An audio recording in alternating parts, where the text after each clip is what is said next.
My name is Steve Mabey, and I'm the Vice President of Operations and Infrastructure and Acting Vice President of Communications and Digital Strategy. This is the first time we have hosted a digital annual public meeting, and I want to thank you all for joining us as we navigate through this unprecedented situation. Each year, we look forward to welcoming you to our in-person annual public meeting. And it's an important time to reflect on past successes and look forward to future growth. Although we can't be together in person this year, we are happy to welcome you virtually from a safe physical distance and look forward to when we can all be together again soon. On that note, I would like to thank Edmonton-based Kiwi Productions for hosting this virtual meeting for us.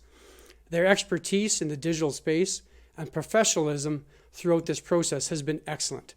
Thank you, Bryce and team. As we normally do, we will welcome our board chair, Nassim Bashir, to provide remarks, and then move on to our president and CEO to update you all on our 2019 success, and most importantly, how we are mitigating the challenges of COVID-19 and moving into recovery. We will be accepting questions via email and should have time to address a few of those at the end of the program. What we don't answer during this event, we'll respond to via email afterwards. I would also like to note that our executive team is on the line and will be available to answer any questions specific to their areas. And thank you to numerous others watching this live stream today, including many of our employees. Please email your questions to apm2020@flyeia.com. One more time, that is apm2020@flyeia.com. Now I'd like to introduce our board chair, Nassim, to formally open this meeting. Hello everyone, my name is Nassim Bashir. I am the chair of Edmonton Airport's Board of Directors. I know many of my board colleagues are also participating via live stream today. So I'd like to acknowledge our team of dedicated board members and thank them for their continued leadership. As board chair, I can assure you that we are responding to the challenges of the current situation and watching what other airports, both nationally and globally, are doing to ensure the best strategy for EIA's recovery and our ability to continue to fulfill our mandate to drive economic prosperity and growth for our region. In that vein, I'd like to take a minute and thank Tom and his team for their determined and excellent work in dealing with the unprecedented changes at both EIA and Villeneuve Airport. I also want to acknowledge the hard work and bravery of the front-line healthcare and service workers who are making such a difference in our progress against COVID-19.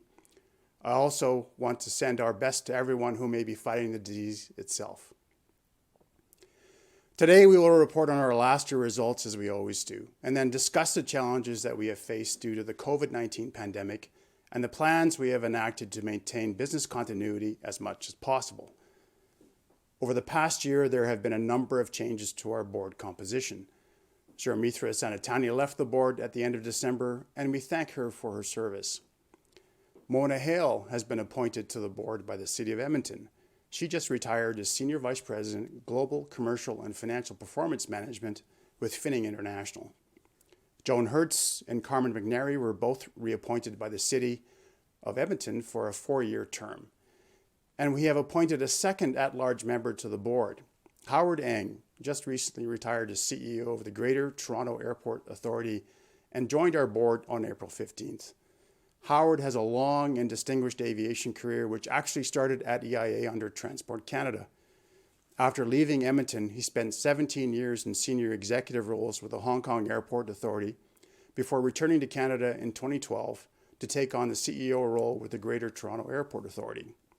Howard is excited once again to be part of the EIA team, and he will be a great asset to the board and our organization. 2019 was a strong year for Edmonton Airports, considering the grounding of the 737 MAX aircraft that impacted air service routes and passenger numbers. Each year, the organization measures itself within 5 strategic reporting targets such as financial, productivity, and passenger experience. I am pleased to say that Edmonton Airports performed very strong in all measures, which is a great achievement in a difficult year. Details on these measures and results can be found in the 2019 annual report available at flyeia.com.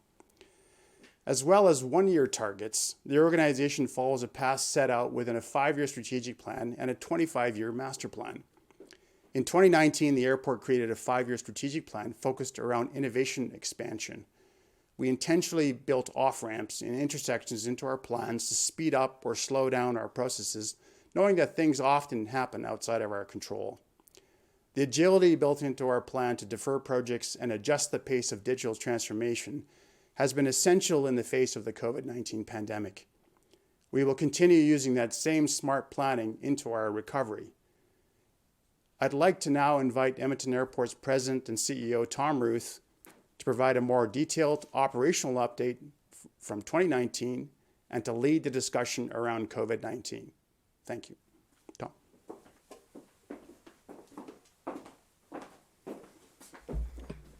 Thanks, Naseem, and good morning, everyone, and thank you for joining us virtually today. As Steve mentioned, our annual public meeting is very important to us. So although we can't be physically together this year, I want to thank you all for joining us virtually.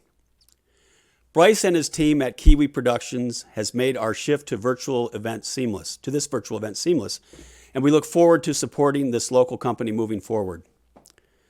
I want to open by taking a moment to acknowledge the acute challenges that we are all facing. We know how difficult this crisis has been for businesses and industries and for all individuals. I think it's important to note that this crisis is no one's fault. We could not have anticipated this situation, but we do know that we have to work together to get through it. We hope that you, your families, and colleagues are all staying safe. After all, this is the #1 priority for all of us right now. Also, I want to recognize the courage and dedication of all the frontline personnel who are still working closely with others. That includes healthcare workers and essential services staff, airline crews who continue to fly and serve passengers, our cargo and logistic partners who move life-saving supplies, and our own airport staff who are still on site at EIA and Villeneuve airports providing key passenger, air ambulance, cargo, and military aviation services. Speaking of the military, we had the snowbirds at EIA and flying all over our region less than 2 weeks ago, and only 2 days before their tragic accident in British Columbia on the last leg of their cross-Canada tribute.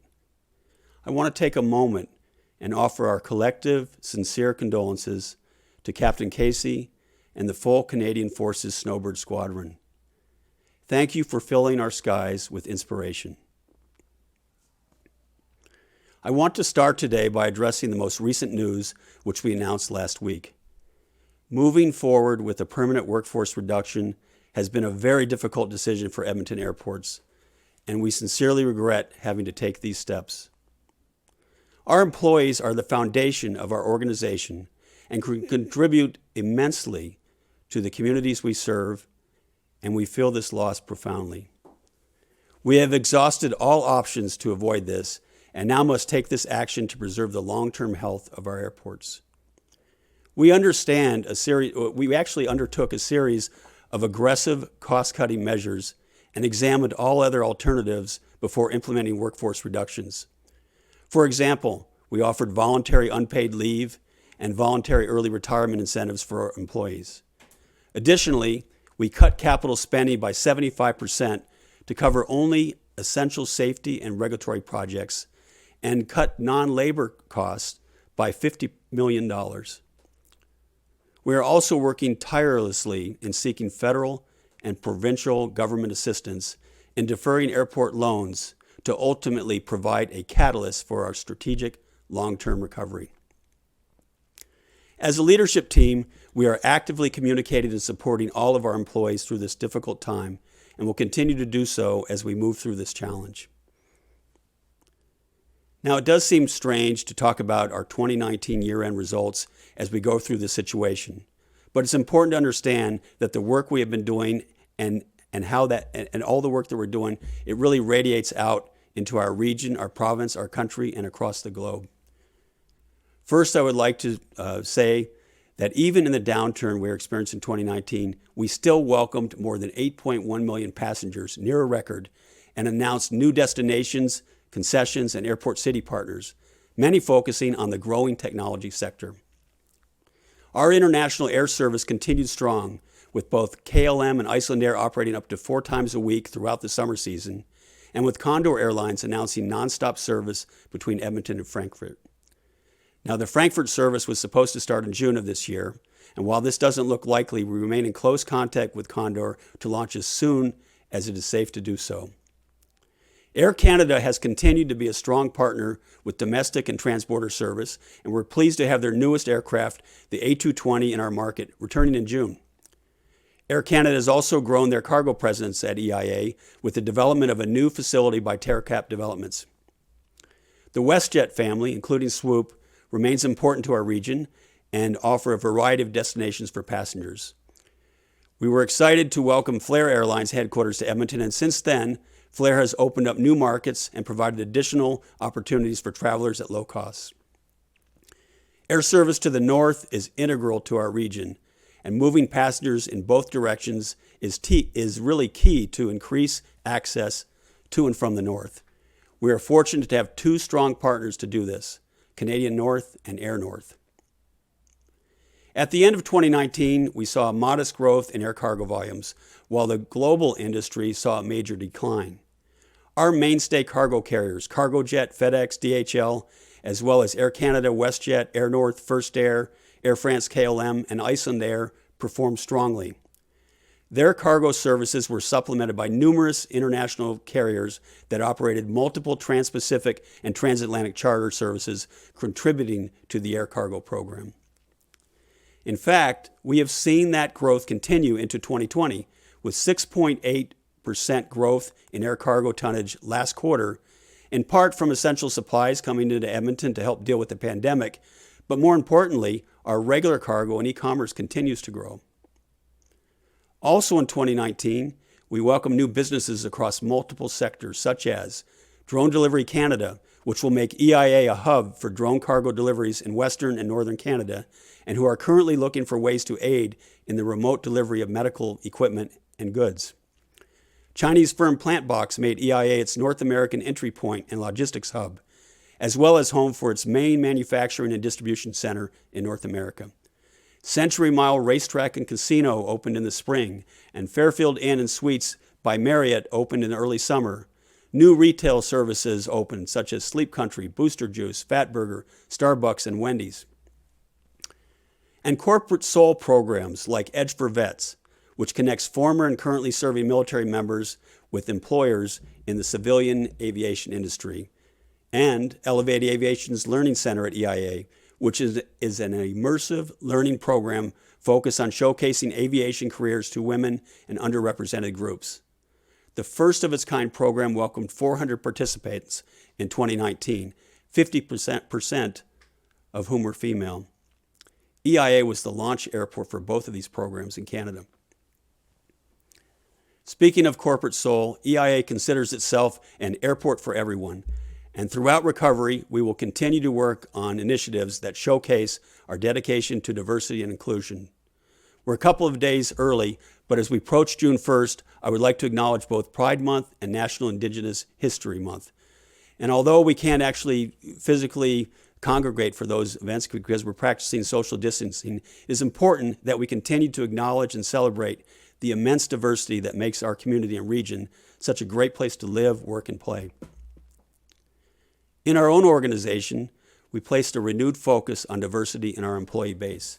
I'm pleased to note that our executive team is made up of more than 50% female members, and our company-wide management demographics is more than 40% female. Within the terminal, we completed work on the new Central Security Hall project and CATSA Plus, which greatly enhances the security process for passengers. We now have the capability to handle the greatest percentage of passengers through this new, faster, and more technologically advanced security processes than any airport in Canada. 2019 was a very successful year for us, and I don't want to lose track of that as we look at 2020 and the pandemic and what that has brought. A large part of our success has been our ability to pivot and diversify across multiple areas of businesses, both within aeronautical and non-aeronautical sectors, which we are continuing to do. At the end of the year, we retained our A+ credit rating. Our EBITDA margins remain constant, and our return on capital employed increased modestly. These are some of the key measures we use to evaluate our financial and asset management. And in summary, what that really means is we actually had positive income last year, which was fantastic.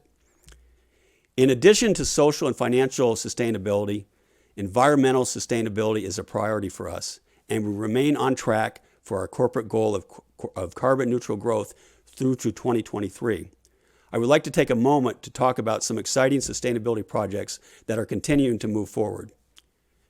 As we meet today, we are installing 3 natural gas cogeneration electrical plants at EIA. These units will reduce our main terminal carbon emissions by more than 20%. We're excited to see this partnership advance, and we want to thank Minister Nixon with Alberta Environment and Parks for their co-funding of the project. We expect the units to be producing electricity by July. In addition, our energy-efficient lighting program has seen more than 9,000 incandescent light bulbs transition to LED since 2015. This is one of those practical strategies that reduces carbon production and improves passenger experiences at EIA. As I'm sure most of you know, we manage both EIA International Airport and Villeneuve Airport at Sturgeon County. Villeneuve Airport is a regional asset with great economic development potential. Its economic impact is about $62 million annually. In 2019, we accomplished a number of important projects at Villeneuve Airport, including certifying the water distribution system as potable and enhancing the on-site road network to allow for further development. We continue to work with the Villeneuve Landing Network, spearheaded by Mayor Nachu, to ensure that all adjacent municipalities, communities, and interested stakeholders are at the table and collaborating on the future economic development opportunities available at Villeneuve Airport. In particular, we are looking to explore opportunities in the areas of flight training. This work continues even during the crisis. I can also tell you that the 2019-2023 Villeneuve Airport Strategic Plan was completed in 2019 and is available on our website. We worked with our internal and external stakeholders in developing our strategic plan, which reflects the following objectives for Villeneuve Airport: improve financial sustainability, grow general aviation traffic, grow flight training, and increase non-aeronautical revenues. Regarding the ever-popular air show, which is held annually, organizers are assessing the current situation and should have more clarity soon on a future show. Further details of the year at Villeneuve Airport can be found in our 2019 annual report, which, as Nassim mentioned, is available online at flyeia.com. Last year, we informed you that EIA was embarking on its master planning process with a completion timeline of 2021. Since then, I can tell you that we've been granted an extension of our master plan, which is now due to Transport Canada in the summer of 2023, due to the impacts of the current situation. We have had so many meaningful dialogues with so many stakeholders already, and we look forward to continuing that process in the near future. The feedback of our community remains an important piece of our planning for the new master plan. Before talking specifically about COVID-19, I should also note today that we have seen the impacts of the oil price crisis in the last few months. This set of challenges has impacted so many companies, families, and people in our region, and I know we are all joined together in wishing everyone in these sectors and others that have been hit hard the very best in their business recovery. Moving now to the COVID-19 pandemic, I first want to say that safety and security, of course, remain our top priority. We are working with all health and safety government agencies and following every regulation and measure recommended to protect the safety and the security of our passengers, the public, the airport community, and our employees. This includes working with provincial and government of Alberta Health Service, the provincial government and Alberta Health Services, who last week began implementing stronger screening procedures at the Edmonton and Calgary airports. As part of Alberta's relaunch strategy, travelers arriving from outside Canada will be required to pass a provincial checkpoint, have their temperature taken using an infrared camera, and complete an Alberta isolation questionnaire. Individuals must present their detailed isolation plan, including accommodations, transportation, support systems, and logistical information like how they will get food and medicine. Provincial officials will follow up with arriving travelers within 3 days to ensure they are following public health orders and have the information and support they need. Phase 2 of this initiative will involve establishing similar measures at the Alberta-U.S. Coutts border crossing. I want to take a moment to acknowledge the hard work, leadership, and resilience of our airport community, who have faced tremendous challenges throughout this pandemic. You have been nimble and adaptable to constant change without knowing what the future looks like, and I want you to know that we are all in this together. For our airline partners in particular, I want to commend you and your dedicated employees for how you have managed this unprecedented situation. The impacts of this pandemic on the airlines and tourism industries has been catastrophic, yet you have faced those challenges with determination and solution-based approach. Again, we are here for you and look forward to supporting each other through the recovery. Specific to our own operations, 2/3 of our workforce has been working from home, as I'm sure is the case with many of the workforces in your areas as well. At a very high level, we have seen current passenger reductions of approximately 95% on our routes, including the suspension of all international passenger flights and nearly all transborder flights. This impacts every part of our business. The most pressing concern for Canada's airports is the loss of airport operating revenues caused by flight cancellations and drastic declines in passenger traffic. Passenger traffic is over 90% of our direct and indirect revenue. Most on-airport businesses for passengers, such as shops, restaurants, duty-free, have temporarily shut down, with only a few still operating for staff and travelers.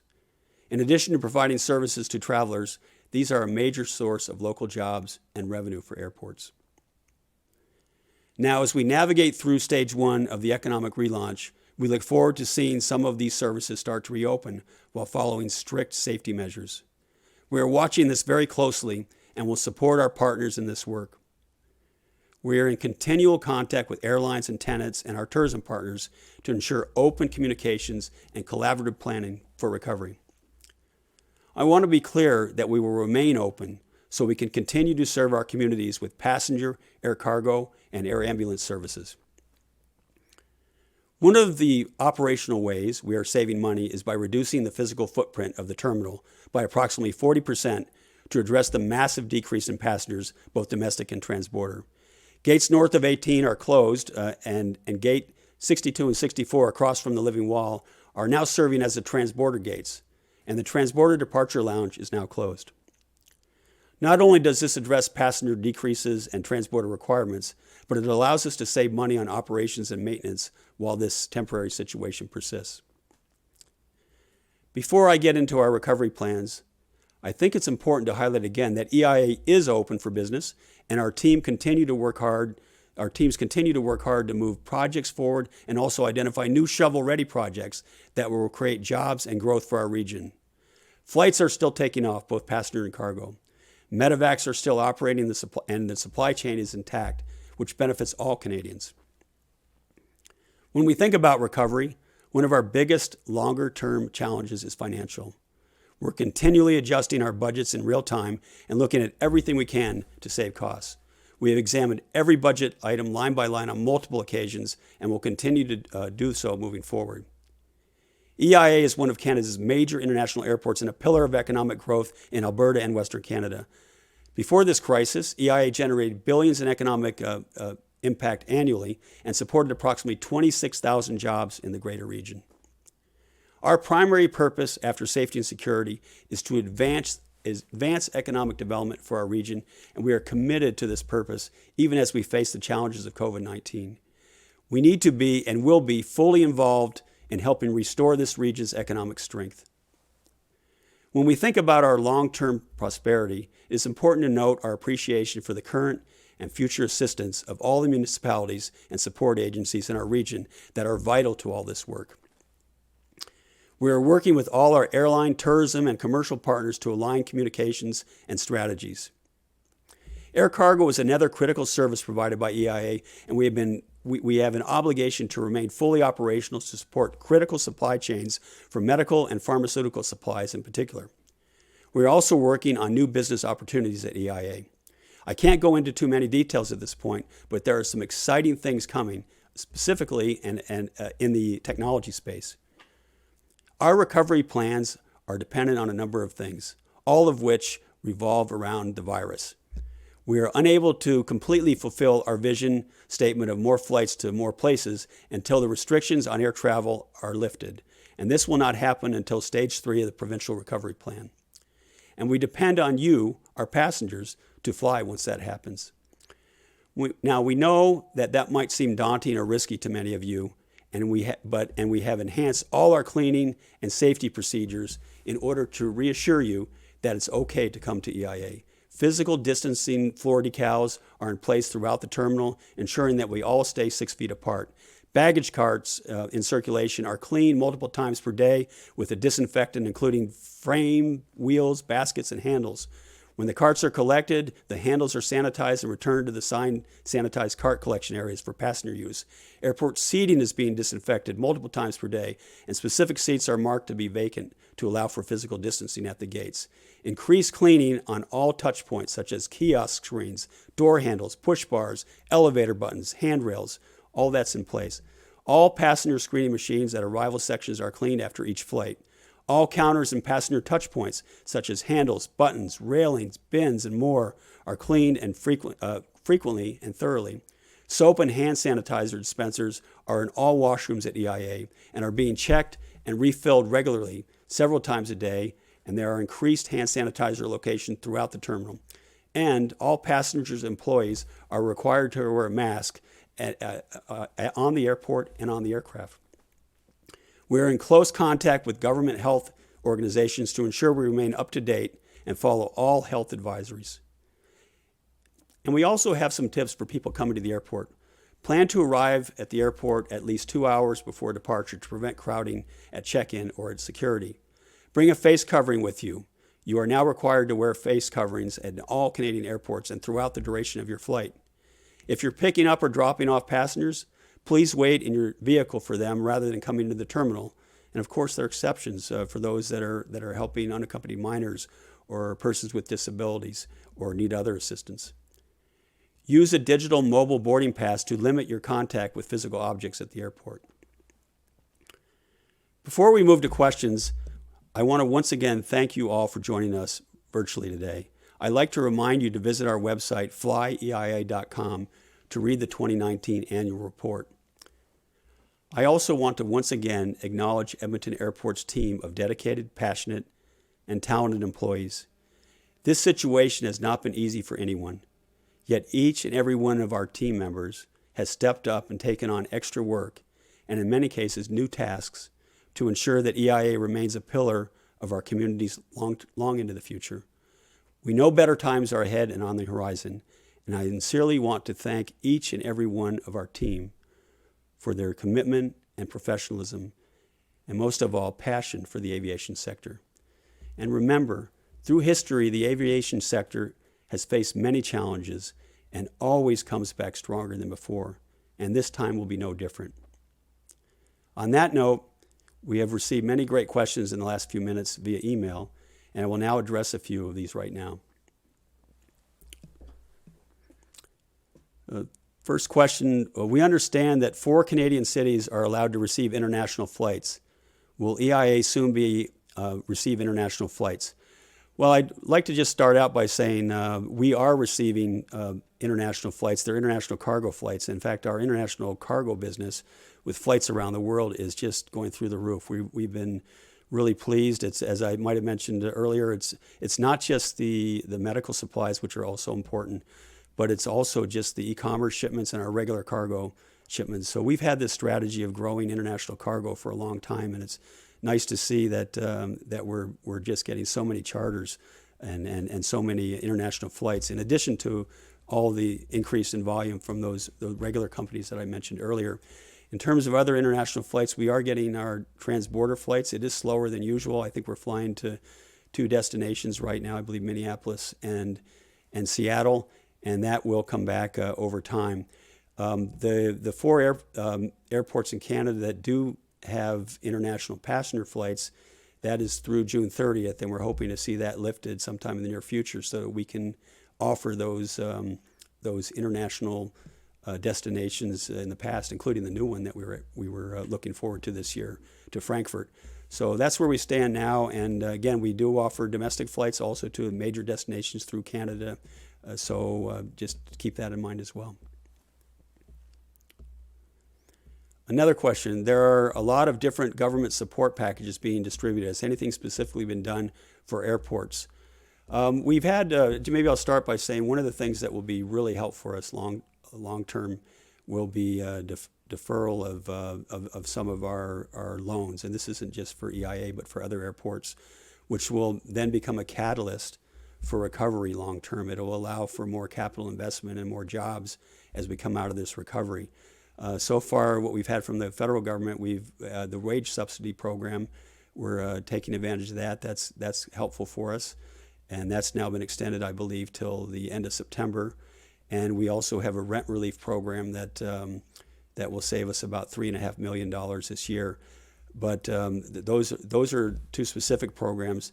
The bigger programs that will be a huge help for us is deferral of those loans, which will allow us to recover and still be strong in recovery so that we can continue to generate positive economic impact. How long do you think it will be before EIA recovers to where it was in 2019? Well, what we're thinking now, our latest thinking, is that the recovery will take 3 to 4 years to get to 2019 passenger numbers. We do see a recovery for sure. It's just going to take a little bit longer to get to those numbers. We actually hope we're wrong. We hope that traffic does rebound quicker than that. But this COVID-19 has meant that we've been deeper in this crisis than anybody could have ever anticipated, and that it'll just be longer till we move out of it. But we will move out of it. How will the travel experience change for passengers at EIA after this? After this, the travel experience, as I mentioned earlier, all the cleaning that we're doing, all the protocols, one of the things that we need to make sure we do is still, as best we possibly can, make this a seamless experience for passengers. It's going to be a new normal for a while. There are going to be new health checks, as I mentioned earlier. But many of you might remember after 9/11, there were a lot of new security procedures that came in place, and we learned to adjust to that. It became our new normal. So one of our jobs at the airport after safety and security is to make sure that you enjoy the airport experience. And we're going to be working hard to make sure that we're doing that as we go forward, even in a new environment with more health checks. So lots of good things in the works for there. Is EIA supporting a bid to be a hub city for the NHL playoffs? Well, clearly we're all excited that NHL playoffs are coming back. We're hoping that Edmonton is going to be playing a big part of that. The news looks promising on that front. We're obviously going to be helping in that to make sure that players and others can transition through the airport well. That we're excited, and we're an integral part of our community around here. So that would be a big boost as that comes back, and as well as the Oilers win the Stanley Cup. How is EIA adjusting to the global supply chain changes and the emphasis on increasing demand on domestic supply chains? I think we're right in the middle of it in a very positive way. We're becoming a really global supply chain player, and we're right at the forefront of so many things. We have that Highway 2 that goes all the way from Edmonton to Mexico. We have Prince Rupert and the ports in the west that make us the first point of inland rail traffic in North America, so we can get goods from the Pacific quicker into Edmonton and anywhere other place in North America than to be airship them or move them onward. We have these 2 million liter tanks from Shell of fuel storage that is a huge global advantage. We've got, of course, our air service and all the increase in cargo supply we have here, and all the freight forwarders and integrators and all the people in the import and export business. So we are going to be a big player in the supply chain, and we're seeing that even now in the downturn is how much we're growing globally, and our presence is being felt around the world. So looking forward to that. So thank you all for those great questions. If you sent in a question and we weren't able to address it today, we will be in touch to do so soon. And again, I want to reiterate that we remain open for all your flight operations and look forward to welcoming you all back to the airport soon. Thanks, and take care, stay safe, and stay strong.